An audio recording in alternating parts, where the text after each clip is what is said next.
Welcome, everyone. I'm excited to kick off today's presentation on development, understanding its principles and measurement. On this first slide, we're setting the stage for what's to come. I'll briefly introduce the main topic and give you a quick overview of the key points we'll explore. So, let's get started and dive into understanding what development really entails. Thank you for being with me today.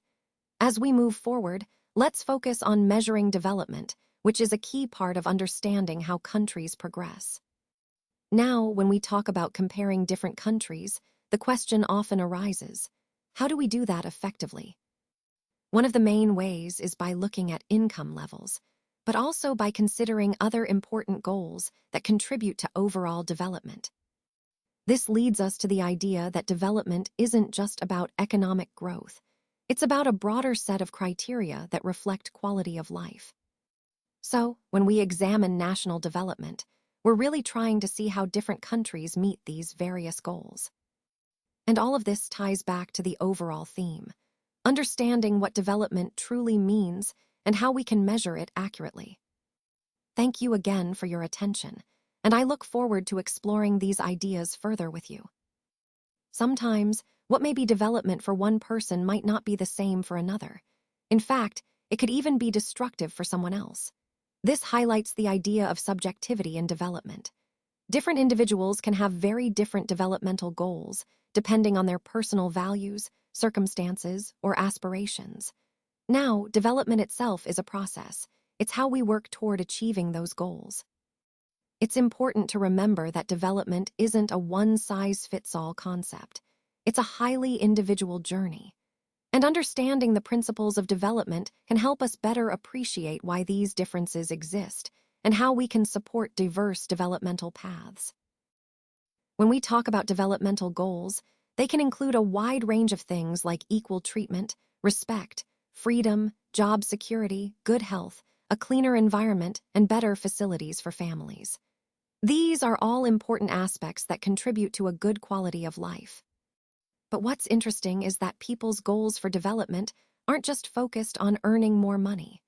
While income is definitely a key component, many individuals also value other important things in life. In fact, income is often considered the most crucial part of development because it directly impacts our ability to access resources and opportunities. However, when people think about development overall, they usually have a combination of goals in mind, both financial and non-financial. They want a balanced approach that improves their overall well-being, not just their income. So, in summary, while income plays a major role, a full picture of development includes many other goals that contribute to a meaningful and fulfilling life. Let's take a closer look at what defines development. According to the Human Development Report 2006, published by UNDP, development isn't just about economic growth. It's also about the educational levels of people and their health status. These factors together give us a more comprehensive picture of how well a country is doing. Now, moving on to the World Development Report 2006, it classifies countries based on their per capita income. For example, in 2004, countries with a per capita income of Rs. 453,000 per year are considered developed countries. On the other hand, those with Rs. 37,000 or less are categorized as low-income countries. This classification helps us understand economic disparities between nations. But it's important to realize that development isn't just about numbers. The overall growth and progress of a nation, which we call national development, encompasses many aspects beyond income, like education, health, infrastructure, and social well-being. Also, keep in mind that different people might have varying and sometimes conflicting ideas about what true development means. Some may focus on economic growth, while others emphasize social progress or environmental sustainability. To sum up, national development is a broad concept that reflects the all-around progress of a country, and understanding this helps us see the bigger picture of how nations grow and improve over time. Income is considered to be one of the most important attributes for measuring countries. When we talk about comparing different nations, income levels give us a good starting point. It helps us understand their economic strength and the standard of living of their populations. So, how do we compare these income levels effectively? Well, we look at various measures like gross domestic product, or GDP, which tells us the total value of goods and services produced within a country. But it's not just about raw numbers. We also consider income per capita, which divides that total by the population size to give a more accurate picture of individual prosperity. Another important aspect is understanding income distribution. Two countries might have the same average income, but if one has a more equal distribution, its citizens might enjoy a better quality of life. All these factors are essential because, as we've seen throughout this presentation, income influences many other aspects of development, such as health, education, and overall well-being. Comparing countries through these different lenses helps us get a fuller picture of their economic realities and progress. Let's start by understanding the concept of per capita income, or PCI. This is essentially the ratio of a country's total national income to its total population. In simple terms, it tells us how much income, on average, each person in the country earns. It's also known as average income, and it gives us a useful way to compare the economic well-being of different nations. Now, it's important to distinguish this from average income, which refers to the market value of all goods and services produced within a country during a financial year. While related, these are slightly different concepts. One measures income distribution per person, and the other measures total output. Moving on, when we talk about national development, one common method to gauge it is through these income measures like PCI. Higher per capita income often indicates a higher standard of living and more developed infrastructure. But, as we'll see later, national development is a broader concept that includes social and environmental factors as well. So, understanding these key points helps us see how economic indicators like PCI serve as useful tools to measure and compare the development levels of different countries. It ties into the larger theme of assessing progress and planning for future growth. Now, moving on to slide 8 of 13, let's talk about the next set of criteria used in the HDR published by UNDP. This index compares countries based on several important factors. First, we look at the educational level of the people, which reflects access to quality education and the skills of the population. Then, we consider health status, including factors like life expectancy and overall well-being, which are crucial indicators of a country's development. Lastly, we examine PCI, or the per capita income, which gives us an idea of the economic resources available to individuals and households. These income and other criteria are vital because they help us understand the broader context of development, how education, health, and income interconnect to shape a country's overall progress.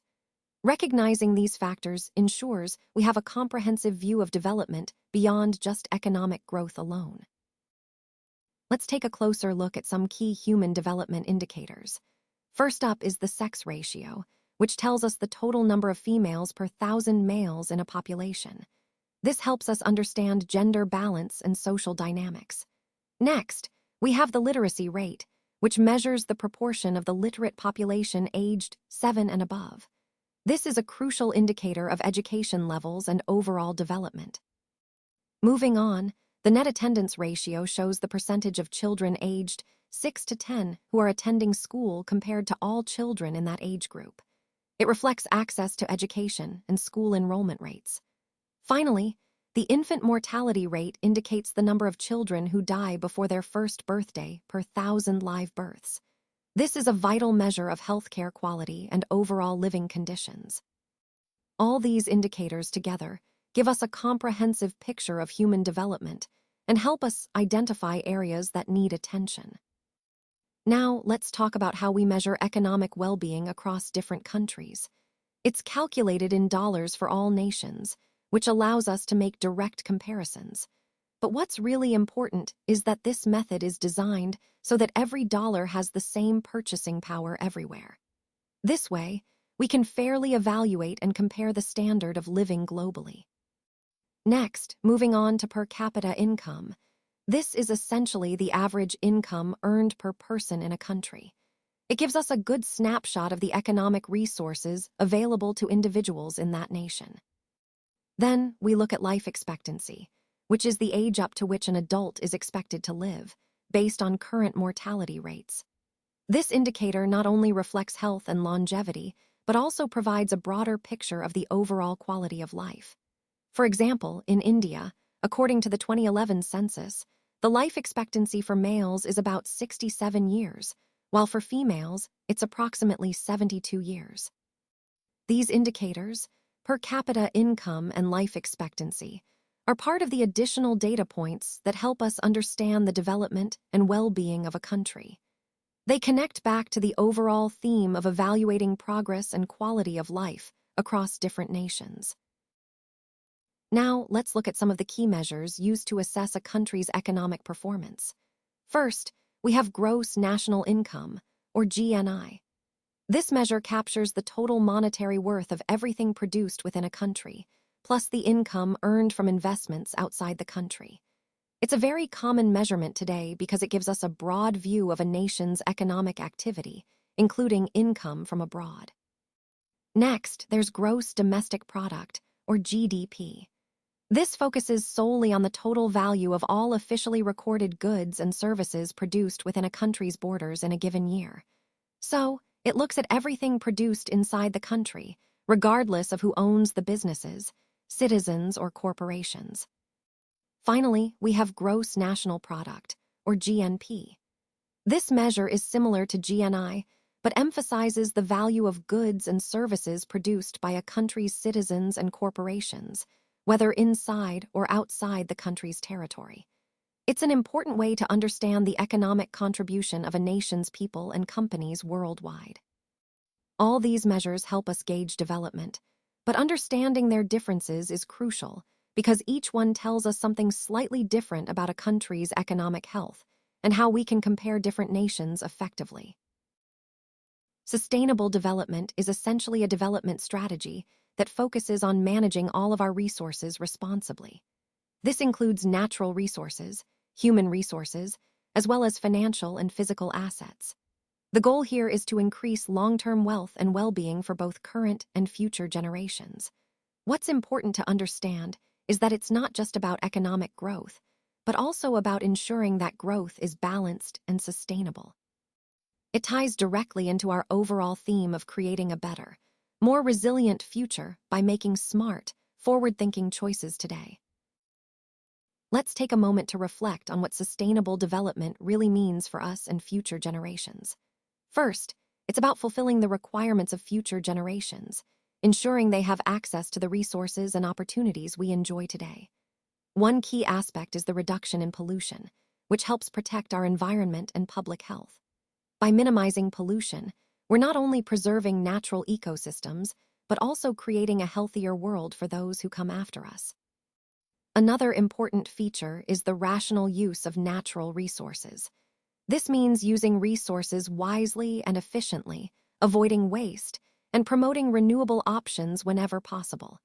It's about finding that balance between consumption and conservation. Lastly, sustainable development aims for a sustainable rise in the real, per capita income and overall quality of life.